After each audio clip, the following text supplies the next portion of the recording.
Saya akan memulai pidato saya dalam 3, 2, 1. Pengeluaran pemerintah ini harus dibatasi karena memang pada dasarnya yang mengatur pengeluaran ini ialah Kementerian Keuangan.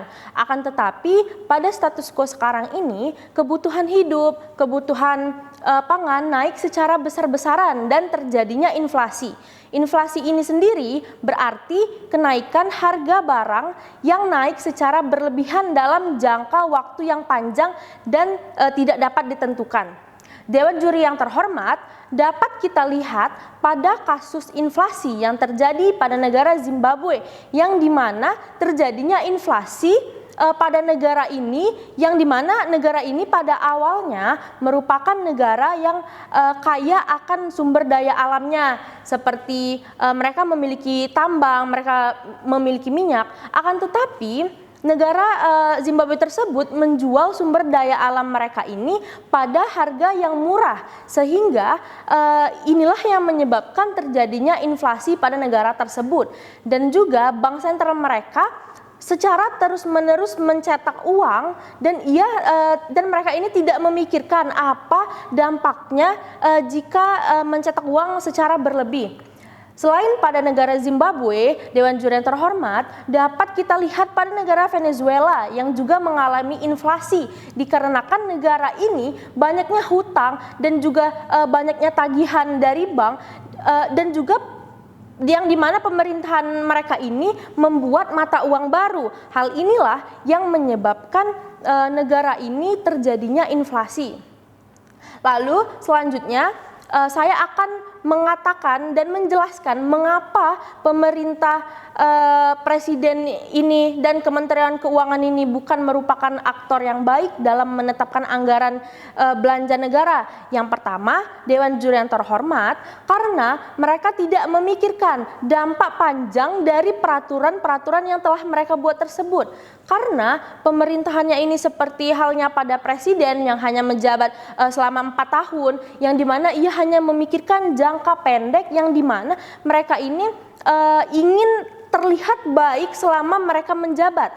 Seperti halnya pada Megawati yang menjabat hanya dalam kurun waktu singkat atau 5 tahun, dan ia menetapkan kebijakan-kebijakan yang ia buat ini tanpa memikirkan apa dampak kedepannya terhadap negara Indonesia tersebut.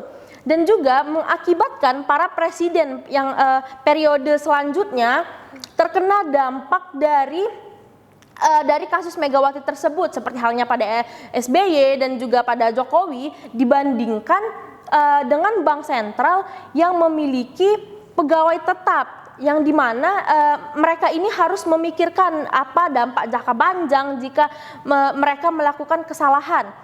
Seperti yang kami katakan, Dewan Juri yang terhormat, pada presiden yang hanya menjabat dalam kurun waktu yang singkat, sehingga mereka ini tidak perlu memikirkan dampak apa yang terjadi pada negara yang di masa mendatang. Yang kedua, Dewan Juri yang terhormat, mereka ini menetapkan peraturan yang dimana harga kebutuhan naik secara berlebih, seperti sekarang ini contohnya yang dapat kami ambil ialah kenaikan harga BBM, karena mereka ini tidak mengerti kalkulasi keuangan yang diperlukan pada negara. Berbeda, Dewan Juri yang terhormat, berbeda dari pihak bank sentral ini yang memikirkan adanya perkiraan perhitungan dari ekonomi, seperti halnya bank sentral yang memikirkan dari pencetakan uang yang harus mereka keluarkan agar tidak terjadinya inflasi. Sedangkan Dewan Juri yang terhormat, pemerintah terlalu banyak memikirkan hal-hal lain, seperti halnya pada edukasi, pembangunan infrastruktur, mereka memberikan sembako-sembako dan lain-lainnya, sehingga pemerintahan ini memaksa bank sentral untuk mencetak uang secara berlebih. Dan yang terakhir, yang kedua, Dewan Juri yang terhormat, mereka para pemerintah ini lebih memfokuskan pada hal-hal atau agenda yang menurut kami ini kurang penting, dikarenakan mereka hanya memikirkan bagaimana cara mendapat pendukung dan bagaimana cara memuaskan partai-partai politik tersebut. Karena itulah meskipun Jakarta sudah hampir tenggelam dikarenakan banjir, gubernurnya ini justru membangun F1 balap di sirkuit Mandalika. Ya, dan juga mereka ini sibuk untuk memindahkan ibu kotanya yang dari ibu kota Jakarta ke ibu kota di Kalimantan. Sedangkan Bank Sentral